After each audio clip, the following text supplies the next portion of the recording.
বুকের ভেতরে আল্লাহর ভয় ভীতি ঢুকবে, আর যখন আল্লাহর ভয় ভীতি ভেতরে ঢুকবে তখন সে লোকটাই স্বচ্ছ হতে পারে।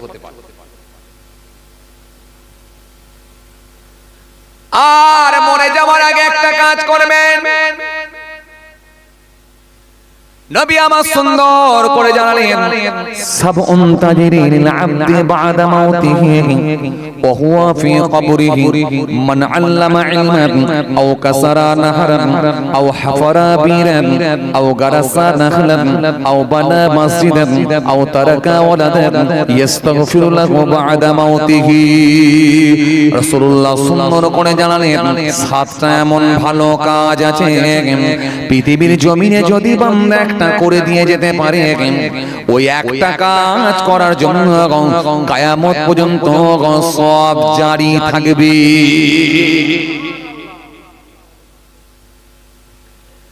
তাহলে ইন্টারেস্টের টাকা নেওয়া যাবে না, কিন্তু ইন্টারেস্টের আমল নেওয়া যাবে। কথা বোঝে না, সহজ বুঝতে হবে, যাবে না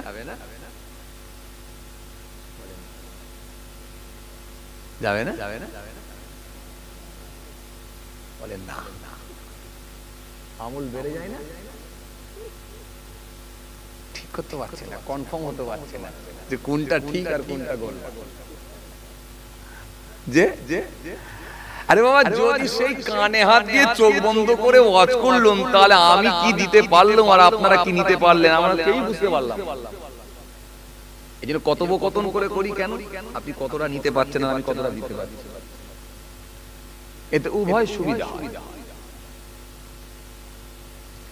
তাহলে ফিক্সড টাকা রেখে দিয়ে ইন্টারেস্টের বাড়া টাকা নেওয়া যাবে না, কিন্তু দুনিয়ার জমিনে আমল যদি ফিক্সড করে দিয়ে যেতে পারে, ওই আমল যখন বেড়ে যাবে ওই ইন্টারেস্টের আমলটা নেওয়া যায় যাচ্ছে।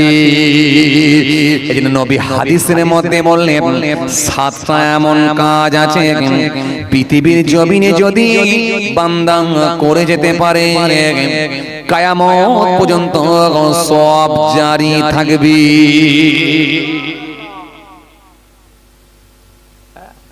আরে বাবা, আমার নবী তো জানে যে আমার উম্মতরাও দুর্বল,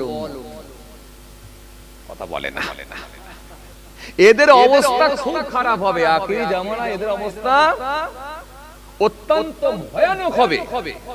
এখন যে কোনো ভাবে এদেরকে বাঁচিয়ে জান্নাতে ঢোকাতে হবে। আমার নবীকে চেষ্টা কম করেছেন নাকি? কবরে শুয়ে শুয়ে চেষ্টা করছেন, কিয়ামতের ময়দানে চেষ্টা করবেন, খালি উম্মতকে বাঁচানোর জন্য। উম্মত উম্মত আর কিছু, আমার উম্মত। কেন এদের অবস্থা খুব ভয়ানক হয়ে যাবে, অবস্থা খুব খারাপ হবে। রাসূলুল্লাহ হাদিস দিয়েছেন, একটা সময় এমন আসবে সুদের ধোঁয়া থেকে কেউ নিষ্কৃতি পাবে না, নিষ্কৃতি পাবে না, রেহাই পাবে না, মানে এত ভয়ঙ্কর ভাবে সুদ ছড়িয়ে যাবে, সেই জায়গা থেকে কেউ বেরোতে পারবে না।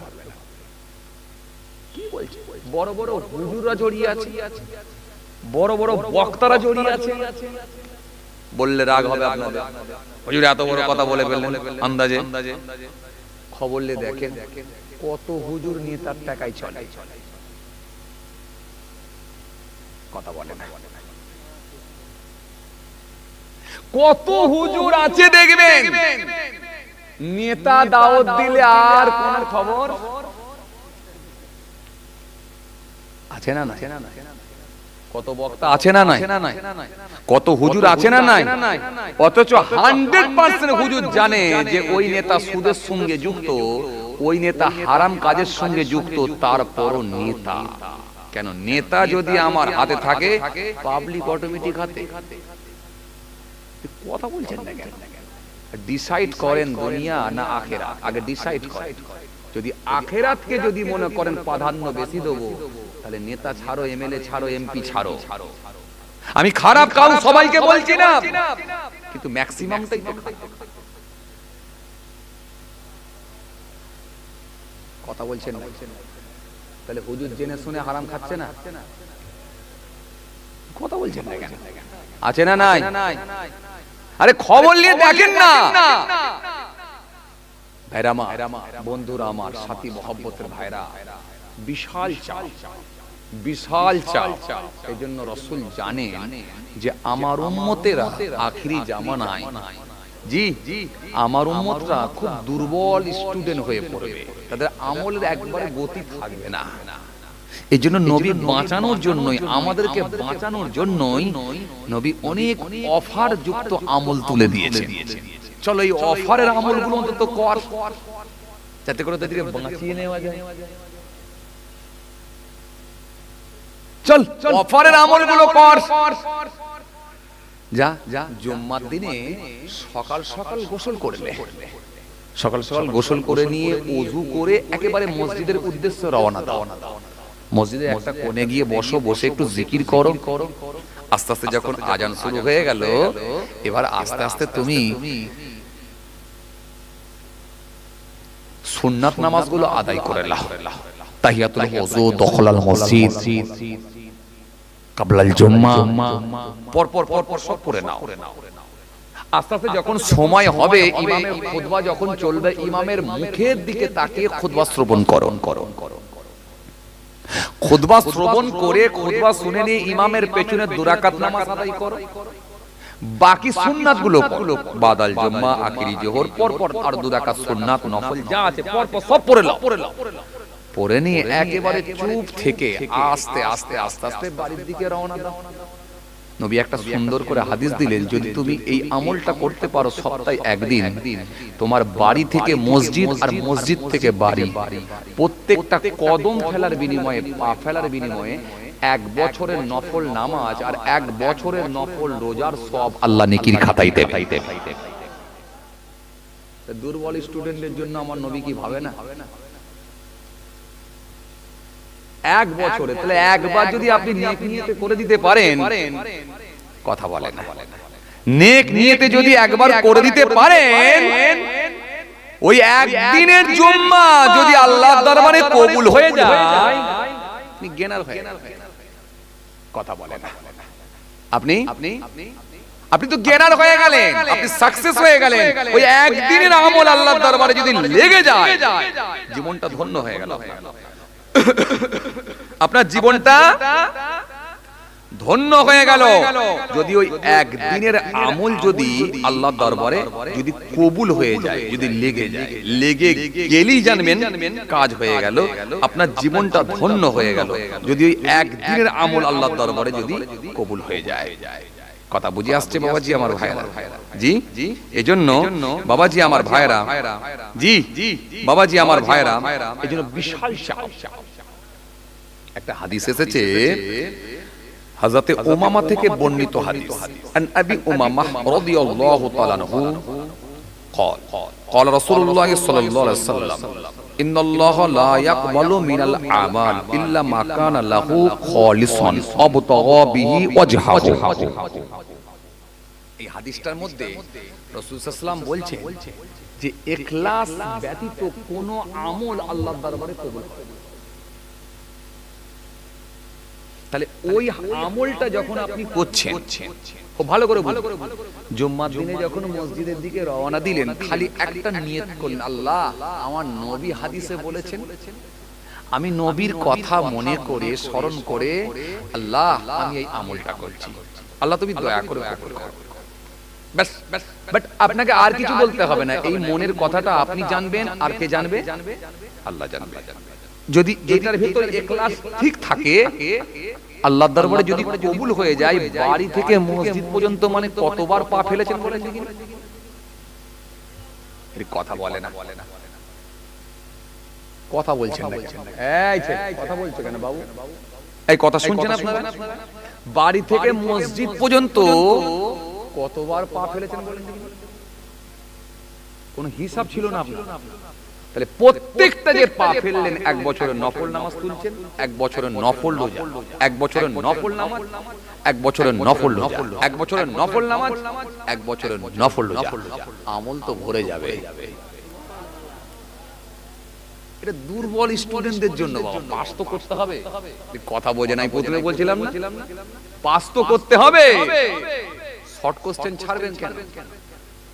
একেবারে যদি নিজে না লিখতে পারি, যদি মনে না আসে, কমপক্ষে হল ম্যানেজ তো করতে হবে রে বাবা। শর্ট কোশ্চেন ছাড়ে না, ছাঁকা নাম্বার তুলতে হবে না, কথা বলে না। তো এটা তো একেবারে হল ম্যানেজ হয়ে যাবে, একেবারে ছাঁকা নাম্বার। কেন ছাড়বো? যদি বলেন হুজুর আরেকটু ভালো করে নাম্বার তুলবো, তো এসআরও যদি ফজরের নামাজ পড়েন, বড় পিসের 40 বছর তো পড়ছিলেন, পারলে করেন, আমার আপত্তি কি আছে? তাহাজ্জুদের নামাজ পড়েন আলহামদুলিল্লাহ, চাস্তের নামাজ পড়েন, ইশরাকের নামাজ পড়েন আলহামদুলিল্লাহ, আপত্তি নেই। আমল তো দরজা তো খোলা আছে, আর ওলির দরজাও তো খোলা আছে। নবীর দরজা বন্ধ হলো, কিন্তু ওলির দরজা তো খোলা। কিন্তু যদি না পারি, তাহলে অফারে যদি সিম কার্ড কিনতে পারি, অফারে যদি জামা কিনতে পারি, অফারে যদি জুতো কিনতে পারি, অফারের জিনিসগুলো যদি তুলতে পারি, আমল অফারের কেন তুলবো না আমি? আমার লস কোথায়? আমার কথা কি বুঝতে পারছেন আপনারা? আমি কি বুঝাতে পারছি আপনাদের? আলহামদুলিল্লাহ, আলহামদুলিল্লাহ। তাহলে ইখলাস ব্যতীত কোনো আমল কিন্তু যাচ্ছে না। এই যে দাড়ি, কারোর কবুল হতেও পারে, কারোর নাও হতে পারে। এবার বলবেন হুজুর কারটা কবুল হচ্ছে আর কারটা হয়নি, আপনি কি করে জানলেন? 1 মিনিটের মধ্যে আপনাকে বুঝিয়ে দেবো। আপনি আয়নার সামনে গিয়ে দাঁড়িয়ে দেখলেন মুখটা আমার বিরাট কোহলির মতো লাগছে, চোখগুলো লাগছে বিরাট কোহলির মতো, নাকটা লাগছে আমার বিরাট কোহলির মতো, মুখের লুকটা লাগছে আমার বিরাট কোহলির মতো। সুতরাং বিরাট কোহলির মতো যদি হালকা করে একটা দাড়ি দিয়ে, তাহলে দেখতে আমার আরো ভালো লাগবে। ডিজাইনের দাড়ি, এটা কাকে ফলো করে হলো? হাদিসে এসেছে মান তাসাব্বা বিকওমিন ফাহুয়া মিনহুম, যে যাকে অনুসরণ করবে তার সঙ্গে তার হাসর হবে। এই অনুসরণটা কাকে চিনে? তাহলে অনুসরণ করেছেন বিরাট কোহলি। এখানে কিন্তু আপনার নিয়তের গোলমাল, ইখলাস ঠিক নাই। এই নিয়তটা ছিল এটাই যে বিরাট কোহলির মতো ভালো লাগবে, এই জন্য ওই দাড়িটা ফেক দাড়ি, বেকার দাড়ি। কিন্তু দাড়ি আমাকে আল্লাহ যতটাই দিয়েছে, আমি আমার নবীর সুন্নত মনে করে রেখেছি। এই দাড়ি আমি মরণের আগে পর্যন্ত আমি কাটবো না। আল্লাহ যতটা আমার দাড়ি দিয়েছে, মৃত্যুর আগে পর্যন্ত এই দাড়িকে আমি কাটবো না, কারণ এই দাড়ি আমার নবীর সুন্নত মনে করে দাড়ি। কারণ নবী হাদিসের মধ্যে জানিয়েছেন, আখিরি জামানায় যদি একটা সুন্নতকে কেউ গুরুত্ব দিয়ে আমল করে, আমি রাসূল বলছি 100টা শহীদের থেকে বেশি সওয়াব পাবে। এটা আমার নবীর ভালোবাসার দাড়ি, এটা আমার নবীর সুন্নাত মনে করে দাঁড়িয়ে, এই দাড়িটা আমার যতটাই দিয়েছে আল্লাহ, তার উপরে আমি সন্তুষ্ট। এটা আমি আমার আল্লাহকে ভালোবেসে আমার নবীর সুন্নত মনে করে রেখেছি দাঁড়িয়ে। যখন আপনার এই নিয়ত করে হলো, এই ইখলাস যখন আপনার ঠিক রেখে হলো, তখন ওই দাড়িটাই আল্লাহ দরবারে কবুল হয়ে যাবে।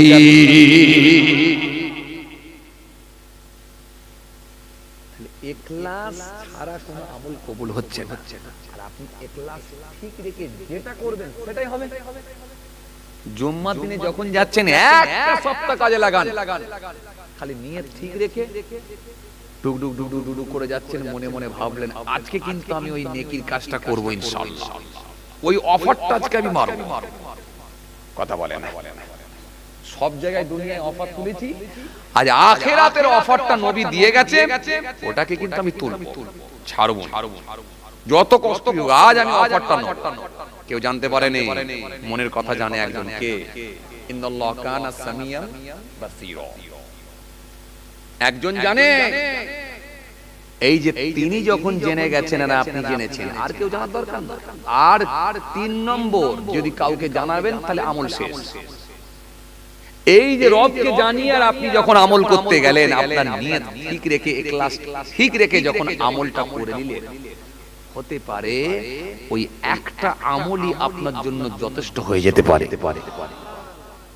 কাকে কোন দিক দিয়ে আল্লাহ মাফ করবে কেউ জানে। চলেন, এই জন্য আপনাদেরকে আমি অফারের আমল দিচ্ছিলাম যাতে করে আমাদের উপকারে আসে। সবাই বলে এই নামাজ পড়ো, নামাজ পড়ো, নামাজ পড়ো, দাঁড়িয়ে রাখো, আমল করো, আমল করো, আমল করো। এই আমল যে করতে হবে এটা তো সবাই জানে, কিন্তু না পেরে উঠতে পারলে কি কথা বলে না। 5 ওয়াক্ত নামাজ আমি তো আগেই বলছিলাম, 5 ওয়াক্ত নামাজটাই ঠিকঠাক হতে চায় না। 5 ওয়াক্তের ভেতরে 1 ওয়াক্ত কাজা হয়ে যাচ্ছে মাঝে মাঝে, কখনো 2 ওয়াক্ত কাজা হয়ে যাচ্ছে। আরে কাজের চাপে হোক, মিটিং এর চাপে হোক, কথা বলেন না, ঠিক কি না? রাস্তাঘাটে হোক, যে কোনো ভাবেই হচ্ছে। তাহলে এরপরে যদি আবার বলেন আমল বাড়াও, আমল বাড়াও, চাস্তের নামাজ, ইশরাকের নামাজ, আগেই বলবে ছেড়ে দে মা, কেঁদে বাঁচি। তাহলে এখন যা অবস্থা, ওই 5 ওয়াক্ত যেহেতু আল্লাহ ফরজ করেছে ওটা ধরে রাখতে হবে, রোজা 1 মাস ধরে রাখতে হবে। এর সাথে সাথে অফার গুলো যখন পাচ্ছি ছাড়বো কেন আমি? চলে চলে, এই অফারের আমল দিতে গিয়ে একটা হাদিস আপনাদের সামনে দিয়েছিলাম। سبع تجري للعبد بعد موته وهو في قبره من علم علما أو كسر نهرا أو حفر بيرا أو غرس نخلا أو بنى مسجدا أو ترك ولدا يستغفر له بعد موته। আল্লাহ নবী সুন্দর করে বললেন 7টা এমন কাজ আছে যে কাজগুলো যদি মানুষ পৃথিবীর জমিনে করে যেতে পারে কবরতে পড়ে পড়ে সব পেতে থাকবে। কেননা মানুষ যখন মারা যায় নামাজ বন্ধ হয়ে যায়, মানুষ যখন মারা যায় রোজা বন্ধ হয়ে যায়, মানুষ যখন মারা যায় যাকাত দেওয়া বন্ধ হয়ে যায়, মানুষ যখন মারা যায় দান করা বন্ধ হয়ে যায়। কেন? মরা লোক আর কিছু করতে, অনুরূপ ভাবে নেগেটিভ কাজগুলো করতে পারে না, সুদ খেতে আর পারে না, ঘুষ নিতে আর পারে না, মিথ্যা কথার উপরে পণ্য বিক্রি করতে আর পারে না, পেট্রোলের সঙ্গে কেরোসিন পাইল করে মোটরসাইকেলের ট্যাঙ্কে ঢেলে দিতে পারে না, আমানতের খিয়ানত করতে পারে না, লোকের জমি বর্গা করে খেতে পারে না, জমির আল কেটে কেটে আর জমি বাড়াতে পারবে না। তার মানে বদ কাজগুলো, পাপগুলো, বদ আমলগুলো করতে পারবে না। তাহলে ভালো দিকটাও বন্ধ, মন্দের দিকটাও বন্ধ।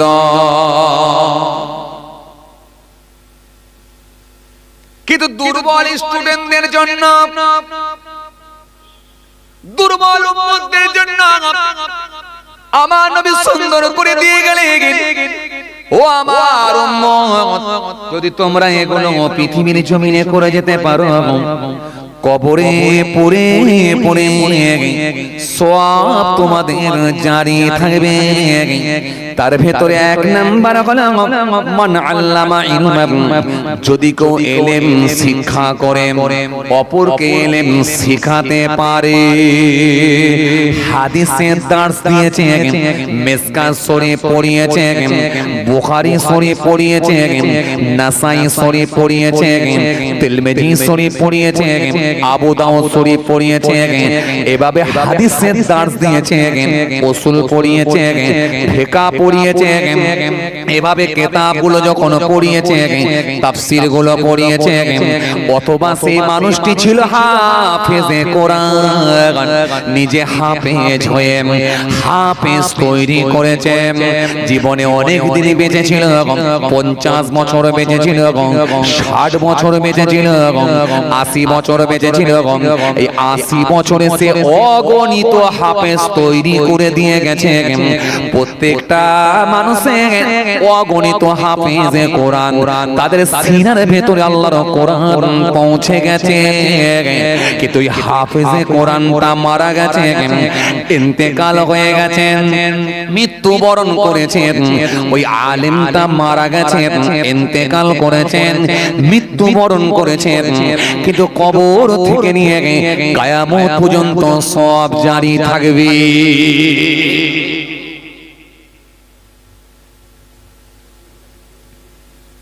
এখন এটা বললে আপনারা বলবেন হুজুর এটা তো শুনে সব বেকার হয়ে গেল, আর আমাদের সুযোগ নেই।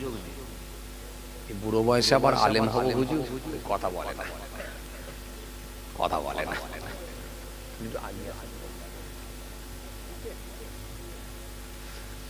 এই বুড়ো বয়সের হাফেজ হব হুজুর, তাহলে এমন একটা দিলেন যেটা আমাদের কোনো উপকারে উপকারে এলো না, উপকারে আছে তো। আমি তো 7টা বলেছিলাম, এই তো সবে একটা ধরেছি।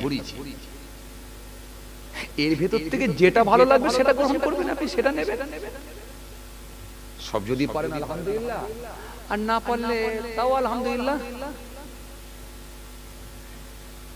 না পারলে ইন্নালিল্লাহ বলবো না আলহামদুলিল্লাহ। পারেন যদি আলহামদুলিল্লাহ, না পারলে ইন্নালিল্লাহ বলছি না, আলহামদুলিল্লাহ। একটা লাইন অন্তত আলহামদুলিল্লাহ সেটা গেলেই সন্তুষ্ট হন, আলহামদুলিল্লাহ। কিন্তু এই সুযোগটা তো আপনার আছে, আপনি নিজে হাফেজ নয়, কিন্তু আপনার সন্তান আছে 10 বছর বয়স, 8 বছর বয়স, 7 বছর বয়স, তাকে তো আপনি হাফেজ বানাতে পারবেন। এই সুযোগটা আপনার আছে। আপনি বৃদ্ধ মানুষ, আপনি নিজে হাফেজ নন, কিন্তু আপনার তো পোতা আছে, ওই ছেলেকে বুঝিয়ে যদি পোতাকে হাফেজ বানান, এটা তো আপনি পারবেন। কেন একটা হাফেজের সম্মান অনেক, একটা হাফেজের কদর অনেক। কিতাবের মধ্যে পাওয়া যায় কাল কিয়ামতের ময়দানে আমার আল্লাহ পাক ওই হাফেজকে ভালোবেসে কিয়ামতের ময়দানে নূরের পাগড়ি পরিয়ে দিয়ে সুন্দর করে আমার আল্লাহ সেই দিনে বলবেন, ও হাফেজে কোরআন বলো বান্দা বলো, বলো আজকের দিনে তুমি কাকে নিয়ে জান্নাতে যেতে চাও? আমি আল্লাহ তোমার ওসিলায় 10 জনকে জান্নাত দিয়ে দেব।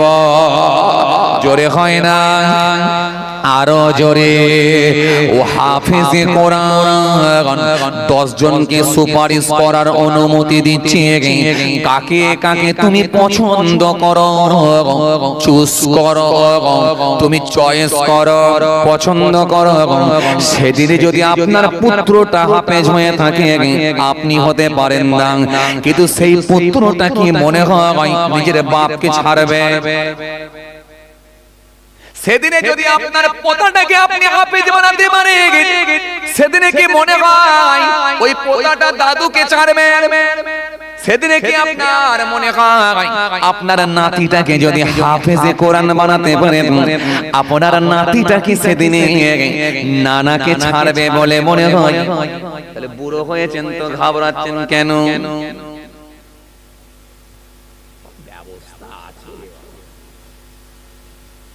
প্রথমে ঘাবড়ে গেলেন, মন টন খারাপ, হুজুর এমন একটা শোনালেন, আর আমাদের উপকারে আসলে কি চাচা? এবার একটু ঘুরিয়ে দিলাম, সহজ হয়ে গেল বুঝতে আপনাদের। তো এবারে আপনাদের আগ্রহ জন্মালো না, তাই তাই এটা তো খারাপ নয়, কথাটা তো ঠিকই বলেছে, চেষ্টা করা যাক একবার। সুযোগ যখন আছে, বাড়িতে 2টো পোতা আছে, একটাকে দিয়ে দিও, তো দিয়ে কাজে লাগায়। এইবারে এই চেষ্টাটা করা যাক। কারণ একটা হাফেজে কোরআনের সম্মান অনেক। হে তরুণিয়া নওজওয়ানেরা, হে যুবকেরা, হে আমার মুরব্বিয়ানেরা, আপনার ওই নাতিটা পোতাটা, আপনার ওই বাচ্চাটা যখন কোরআন শরীফ তেলাওয়াত করবে আমার আল্লাহ বড় খুশি হয়ে যায়। এই রাসূলুল্লাহ বললেন, আমি বলছি না আলিফ লাম মিম একটা হরফ, এটা বলছি না, বল আলিফ হরফ ওয়াল লাম হরফ ও মিম হরফ, আলিফ লাম মিম। ইমানদার যদি এতটুকু তেলাওয়াত করে আমার আল্লাহ তার নেকির খাতায় 30টা নেকি লিখে দেবে।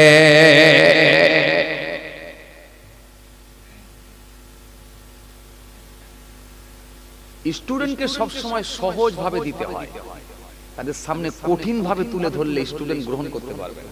পড়াশোনা করতাম ছোট বয়সে, মাস্টার বুঝতে পারতো স্টুডেন্ট কোনটা কেমন, যে যেমন স্টুডেন্ট তাকে সেইভাবে বোঝাবার চেষ্টা করতো, কারণ ওকে কঠিন ভাবে দিলে ও গ্রহণ করতে পারবে না, ও ধিৎকার এসে যাবে, বিরক্ত লেগে যাবে, লেগে গিয়ে পড়বই না। সহজ ভাবে দিতে হবে, না বাবু এটা তো করে হবে, তুই পারবি না তো কে পারবে, তোর জন্যই তো। এত সুন্দর করে সহজ ভাবে দেবেন তখন ওর মাথায় লেগে যাবে, না ওহ কি সুন্দর লাগছে তো। এই জন্য আপনি তো এইটুকু পারবেন, হাফেজ তো আপনি হতে পারলেন না চাচা, ও দাদু, ও নানা, আপনি তো হাফেজ হতে পারলেন না, মেনে নিয়েছি, কিন্তু বিসমিল্লাহির রহমানির রহিম আলিফ লাম মিম এটা কি পড়তে পারবেন না? গুরু লোকেরা বলছে না কেন এটা পারবেন না? চাচা কথা বলে না। ফজরের নামাজের পরে 7 বার কি 3 বার আলিফ লাম মিম এটা কি পারবেন না? ব্যবসায়ী যখন বেরিয়ে যাচ্ছে একবার ফজরের নামাজ পড়ে 3 বার আলিফ লাম মিম এটা কি বলে 12 হতে পারবেন না? যদি এটা বলে 12 হয়ে যায় আমার আল্লাহ রাজি হলে ওই একবার বিসমিল্লাহ বলার জন্য, বিসমিল্লাহির রহমানির রহিম পড়ার জন্য, আর আলিফ লাম মিম এতটুকু তেলাওয়াত করার জন্য আমার আল্লাহ 30টা নেকি দিয়ে দেবে। আর বিসমিল্লাহির রহমানির রহিম বলার জন্য আল্লাহ ইচ্ছা করলে নেকির খাতায় 190টা সওয়াব দিয়ে দেবে। 19টা উপর আছে।